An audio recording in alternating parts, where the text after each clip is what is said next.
mulai ulama yang kedunian sampai setengah kedunian. Suka. Saya dulu tuh gak suka uang.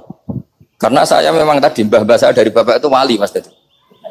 Kalau tadi Mas Nadif jujur, mulai Mbah Soleh itu suka bully mertuanya. Jadi saya alhamdulillah dia jujur. Jadi Mbah Soleh itu menantunya Raden Asnawi. Itu ya bully-bulian sama ini terus ditiru beliau ini. Itu gak suka sebenarnya. Saya itu ya pokoknya tadi kalau orang daftar wali itu kan gak suka sama. Karena mereka nangis ketika Allah ngendikan wa aqridu atau ayat-ayat anfiku atau orang baik disifati wa aqridu wa qardan hasanah. Itu hadal khitab li ahlil jibdi wasarwah. Ini khitab untuk orang kaya. Kalau isin Gusti jenengan nampen ngongkon infak kok kalau diinfaki. Jenengan nampen ngongkon ngamal kok kalau di ngamali. Jadi maka yuhibbunal mal, mereka tidak suka harta. Walakin diana luladzatal khitab bil infak, dan itu harus kaya dulu untuk bisa infak. Jadi itu uniknya. Akhirnya saya Imam Sa'roni penting juga kaya. Jadi wali untuk suka harta itu nunggu diperintahkan Allah. Alhamdulillah kita ndak, sudah wali dulu karena sudah senang harta wali. Jadi kayaknya keren kita dibanding wali-wali itu. Artinya wali itu tahu pentingnya harta setelah jadi wali. Kita alhamdulillah mulai kecil sudah tahu pentingnya harta. Kayaknya kita lebih wali.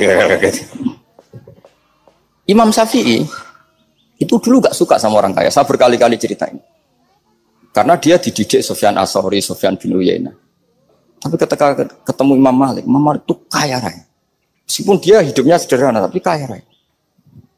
Pas beliau mau, Imam Syafi'i dia agak-agak sopan kalau sekarang tanya, setelah jenengan ilmu yang saya harus ambil siapa? Kata Imam Malik, yang sealim saya itu sudah meninggal Abu Hanifah, tapi muridnya masih, namanya Muhammad bin Hasan Asy-Syaibani. Kamu datang ke sana. Semalam itu Imam Malik dikasih uang 500 dinar. Padahal 1 dinar itu 4,25 gram, bisa dihitung berapa ratus juta. Terus paruhnya dikasihkan Imam Syafi'i. Nah, tidak kasangoni. Pagi-pagi diajak ke Baki. Dulu Baki itu ada kafilah rental unta. Mana kafilah yang mau ke Irak? Kita. Ya sudah ini antar, tak bayari. Diantar Imam Syafi'i. Diantar ke Imam Muhammad bin Hasan Asy-Syaibani di Irak. Itu ketemu Muhammad bin Hasan Asy-Syaibani pertama itu apa? Beliau itu kalau ngitung uang di meja. Emas-emasnya di meja, uangnya dolar semuanya di meja. Tambah kaget, ini saya sama Imam Malik ingkar, ini malah lebih parah lagi. Kata Muhammad bin Hasan Asy-Syaibani, "Atajabu min hadza." Kamu kagum dengan ini, merasa aneh? Iya. Ya sudah, ini tak kasihkan orang fasik, tinggo demenan, tinggo judi. Jangan, jenengan saja. Kalau jenengan kan orang soleh dipakai kebaikan, berarti orang soleh boleh kaya. Angsal-angsal. Semenjak itu Imam Syafi'i kebablasan. Sampai fatwa kiai fakir itu haram. Kiai bisa bikin rumah bagus, bikin rumah jelek. Haram. Puasa al-Islam ya Allah wala yulah. Nah, lagi-lagi kebetulan kita sebelum ngaji Imam Syafi'i sudah seperti itu. Jadi ini justifikasi. Lagi-lagi itu ilmu. Saya ulang lagi-lagi itu akhirnya saya baca kitabnya Imam Sa'roni namanya Al-Minanul Kubro. Itu beliau cerita wa mimma manallahu alaihi. Kesannya kayak orang sombong. Tapi sebetulnya yang sopan itu yang sombong. Karena Imam Sa'roni kan bilang, kamu harus memaklumatkan diri kalau antum minal ulama il amilin. Kamu termasuk ulama yang amilin. Terus ditanya sama orang-orang, bagaimana kalau nyatanya ndak? Kamu tadi subuh sholat, iya saya sholat. Kamu tadi zuhur sholat, iya saya sholat. Kenapa ketika kamu maksiat ingat terus, ketika kamu taat tidak ingat? Berarti kamu anggap Allah itu menyesatkan kamu tok, tidak pernah ngasih hidayah sama kamu. Pas delok rondo ning dalan kok maksiat, bar salat atau syukur, bar zuhur atau syukur berasa. Berarti kan nyifati Allah, hari ini Allah ngasih saya maksiat.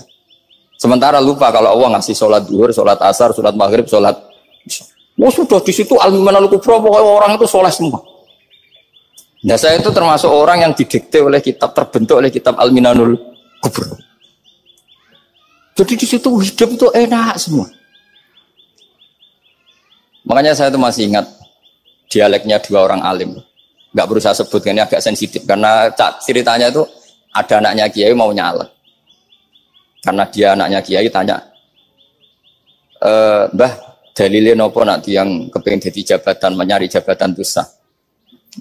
Kalau yang jawab tak sebut nggak apa-apa namanya. Jawabnya Mbah Mun, oleh nggak apa-apa. Nabi Yusuf juga ada jabatan. Terus beliau baca qalat alni ala khuzainil ardi ini khafifun alim. Nabi Yusuf juga ada jabatan ya Rabb. Didebat sama orang alim.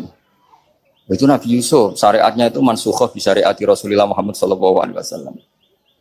Setelah tamunya pulang, Mbah Mun dibantah gitu. Dari Mbah Mun gini bilang, anut kiai wae oleh pemenang anut nabi. Sama ingat kalimatnya. Anut kiai wae oleh pemenang anut. Artinya Nabi Yusuf kan minta jabatan ij'alni ala khazainil ard. Jadi akhirnya semenjak itu fikih-fikih ilmu tadi saya ulang lagi. Akhirnya saya cari, termasuk saya disuruh bangun. Saya golekno dalile nak wong soleh kok oleh jabat. Atinku, dalil kok diorder saya ya sempat. Ternyata saya cari-cari ya tadi am yahsudunan nasa alama atahum wa min fadlillah faqad ataina ala Ibrahim alkitab wal hikmata wa atainahum mulkan azim. Keluarga Nabi Ibrahim di antara sifat yang disebutkan Allah adalah dikasih mulkan azim. Sebab itu akhirnya kiai Indonesia itu mazhabnya Syafi'iyah semua. Politik ya kerso, jabat ya kerso, proposal ya kerso. Saya ini, maksud saya ini yang menyelamatkan ilmu. Kalau orang khusyuk pasti gedeng. Kiai kok gelem proposal, kiai kok para pejabat. Tapi orang ilmu setuju. Nah saya nggak tahu setujunya itu bawaan ilmu apa bawaan nafsu tadi itu yang mulai saya datang. Nah kalau saya kan bawaan ilmu saya baca. Itu bedanya saya dengan Mas Nadif jadi bawaan baca. Karena kemarin saya dibully habis-habisan di Kudus. Saya tidak punya kesempatan bicara di menantunya Neng Muah ya. Wah ini kurang ajar betul orang ini kata saya. Tapi saya nyari sisi positifnya. Kalau saya dibully kan saya madlum. Orang madlum gampang jadi wali. Yang dia bully berarti zalim ya sudah berarti wali saya gitu. Nah supaya dia juga wali sekarang tak bully supaya impas gitu. Jadi ini nolong beliau. Jadi saya 22 hari itu kalau habis subuh ke rumah sakit, tapi kalau asar pulang ngajar. Ya begitu terus. Karena mbah-mbah saya itu sukanya ilmu Masya Allah. Karena ilmu itu penting. Apapun pakemnya para wali itu kalau diingatkan secara ilmu itu terus kayak runtuh. Saya berkali-kali mencontohkan.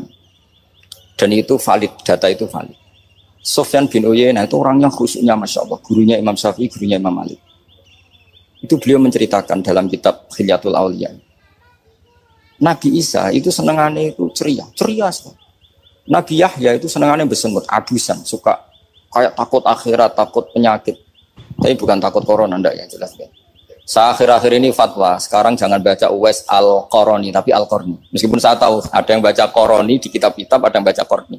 Tapi sekarang wajib dibaca Al-Qarni sementara. Sekali dibaca Al-Qarani itu nisbatun ilah.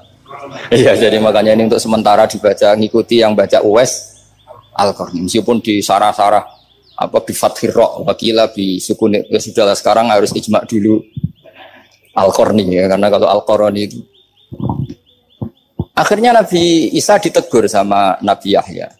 Mali aroka dohikan ka'anna kata manumin makrillah. Saya melihat kamu kok suka tertawa, seakan-akan kamu merasa aman tidak kena azabnya Allah. Nabi Isa akhirnya balas tanya, Mali aroka abisan ka'anna katai asumin rahmatillah taknatu min rahmatillah. Kowe mbesengut wae koyo dunya orang rahmat, anane corona tok. Padahal yo ono mangan, ono guyon, ono nikmat. Dan itu figur besar, akhirnya kita tahu. Dan saya sering cerita juga, setiap dakwah itu Nabi Isa nyari syirarun nas, Nabi Yahya cari khiyarun nas. Tentu alasan Nabi Yahya gampang, berteman orang baik itu baik lah, nyaman, terus akibatnya juga baik. Nabi Yahya enggak. Limada tanzilu ala syirarin nas. Kenapa kamu singgahnya ke orang-orang yang buruk? Ana tabibun udawil marto. Saya ini dokter, tentu menyembuhkan yang sakit. Akhirnya terus di Indonesia banyak kiai yang kancanan orang fasik ya banyak. Tapi ya tentu yang benar itu yang mensolehkan yang fasik. Yang mesti salah yang menjadi fasik karena ketularan yang. Tapi itu lagi-lagi apa? Ilmu yang bisa menjadikan kita percaya itu ilmu.